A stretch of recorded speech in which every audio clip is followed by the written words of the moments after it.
मानक भाई, यहाँ पर हमारे दोस्त बैठे हुए हैं, शांतनु जी बड़ी बड़ी बातें अभी करी, और जितनी बातें इन्होंने करी वो फिजूल की और मूर्खतापूर्ण करी। मैं सिर्फ शांतनु जी से एक ही बात पूछना चाहता हूँ, सुन लीजिए सर, नहीं, प्लीज सुनिए, क्योंकि उन्होंने गलत बात करी। आप गलत बोल दीजिए सर, लेकिन शब्दों की थोड़ी सी मर्यादा रखिए। नहीं, मैं उनकी बात पर जवाब दे रहा हूं। नहीं, वही सुन लीजिए। अगर वही सारी बात मैं पलट करके शांतनु के मालिक यानी योगी आदित्यनाथ जी और प्रधानमंत्री नरेंद्र मोदी जी के लिए करूं, तो आप सारे के सारे लोग वितंडावाद फैला देंगे, कहेंगे प्रधानमंत्री के खिलाफ ऐसी टिप्पणी नहीं। सुरेंद्र राजपूत, आप अपनी बात कहिए, आप भी वही कर रहे हैं ना। सुनिए सर, अब वही तो नहीं, मैं नहीं कर रहा हूं, मानक भाई माफ कीजिए, मैं नहीं कर रहा हूं, गंभीर बात कह रहा हूं। मैं कह रहा हूं कि मुंह में छुपी हो मीठी बातें और रग रग में अय्यारी हो, और उसकी दवा कहां से लाऊं जिसको ये बीमारी हो। शांतनु को आपने मौका दिया कि राहुल गांधी पर बोलिए, और Rahul Gandhi mummy mummy papa पापा क्या नाम ये शांतनु कर रहे हैं। क्या ये आपके चैनल पर शोभा देता हो? उस समय तो किसी ने नहीं टोका। आज की डेट में चल हो जा शुरू।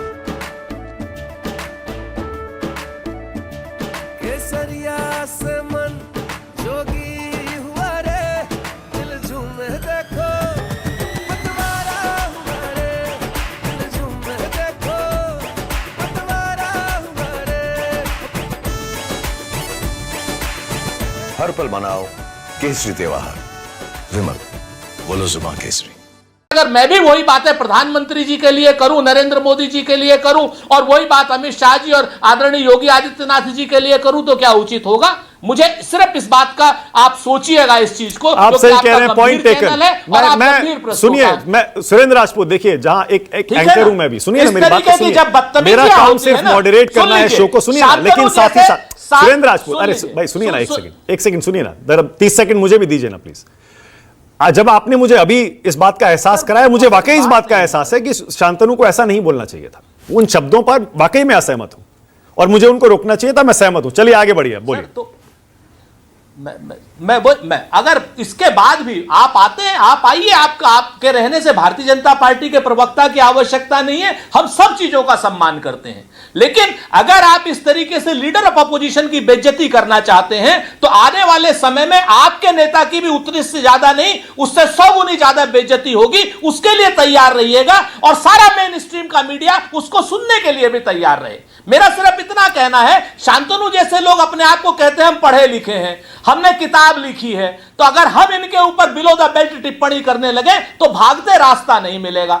आज की डेट में लीडर ऑफ अपोजिशन है राहुल गांधी, उनके काम देखिए, उनका आप 4000 किलोमीटर की यात्रा छोड़िए, क्या नाम, नरेंद्र मोदी जी ने 400 किलोमीटर की यात्रा भी करी हो। तो शांतनु बोलिए, आपकी बारी है। शांतनु को मौका दे रहा हूं, शांतनु बोलिए।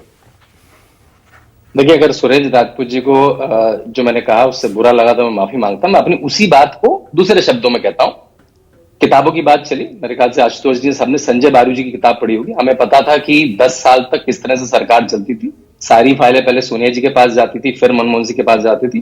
तो उनके लिए मतलब मैं कहना चाह रहा था कि राहुल गांधी जिस दिन कहते अपनी माता जी से कि मुझे ये मिनिस्ट्री लेनी, तो उस दिन मिल जाती। इसी बात को मतलब हास्य की तरह कहना चाहा, लेकिन उनको बुरा लगा। लेकिन मतलब ये था कि जिस दिन वो चाहते जो मिनिस्ट्री, लेकिन उन्होंने नहीं करा। उनका काम केवल बिल फाड़ना, और हम जो पिछले विपक्ष में वो झप्पियां देते रहे, आंख मारते रहे, वो सबको पता है। तो उस बात पे जवाब दीजिए, वो 10 साल तक उन्होंने कोई रिस्पॉन्सिबिलिटी, फाइनली रिस्पॉन्सिबिलिटी। अरे भाई मुझे ये बताओ, ये बार इतना नीचे रखा योगी जी ने। मानक जी बस 10 सेकंड, मानक जी बस शांतनु जल्दी 10 सेकंड और। बिल्कुल, हम सबने मिलके राहुल गांधी के लिए बाहर इतना नीचे रखा ना कि मतलब वो 50 साल की उम्र में सड़क पे आते रहे, सड़क पे आ गए, सड़क पे। ये तो जब वो युवा मोर्चा में ऐसे तो बालक ये कर लेता है, जब वो पार्लियामेंट में एलओपी बन जाते हैं, अरे तो एलओपी का पद ले लिया। मतलब इतनी बात भी सबने नीचे रखी है कि वो कुछ कर लेते हैं तो ताली पटनी शुरू हो जाती है। सुरेंद्र राजपूत 30 सेकेंड। चंद्रशेखर जी तो 70 साल की उम्र सड़क पर यात्रा की थी भारत की। मैं फिर से एक बात कहता हूं कि भारतीय जनता पार्टी के चरण चुंबक समर्थक लोग एक चीज को समझ लें कि राहुल गांधी जी पैदा ही ऐसे परिवार में हुए हैं जो परिवार ने हमेशा सत्ता को देखा है। अभी हर्षवर्धन त्रिपाठी जी ने कहा हमारे तमाम मतांतर है। हर्षवर्धन त्रिपाठी जी को बता दूं, बाला साहब देवरस की किताब थी, लेकिन यहां पर तो हर्षवर्धन त्रिपाठी जी कम से कम अपने दोस्त शांतनु को समझाइए कि संजय बारू की किताब का हवाला लेकर के मूर्खता की बातें तो नहीं, बहुत ज्यादा हो रहा है। प्लीज नहीं, प्लीज थोड़ा मर्यादा में रखिए सब लोग, प्लीज। संजू वर्मा आपकी बारी है, बोलिए। संजू आपकी बारी है, बोलिए। Thank you. मानक जी, मैं भी सिर्फ आंकड़े दूंगी क्योंकि पर्सनल टिप्पणी बहुत हो चुकी, बैक एंड फोर्थ हो चुका बहुत वार्तालाप। ये शांतनु ने बहुत अच्छी बात कही। राहुल गांधी के लिए हमने बार इतना नीचे रखा है कि वो कुछ भी करते हैं, तालियां बजती हैं, वाह क्या उपलब्धि है। अरे भाई साहब, 10 साल सत्ता से आप बाहर रहे, आप कांग्रेस के अध्यक्ष थे 2-2.5 साल, आपने फिर वो रिस्पॉन्सिबिलिटी भी छोड़ दी, फिर 2-2.5 साल के बाद मल्लिकार्जुन खड़गे को जिम्मेदारी दी गई।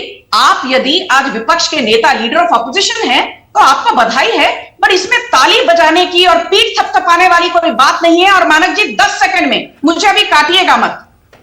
लोग कहते हैं राहुल गांधी ब्रिलियंट है मानती हूं, इसलिए जम्मू कश्मीर, लद्दाख, दिल्ली, मध्य प्रदेश, दमन दीव, दादरा नगर हवेली, आंध्र प्रदेश, अंडमान निकोबार, त्रिपुरा, मिजोरम, सिक्किम, हिमाचल, उत्तराखंड और अरुणाचल प्रदेश में लोकसभा 2024 में कांग्रेस को 0 सीटें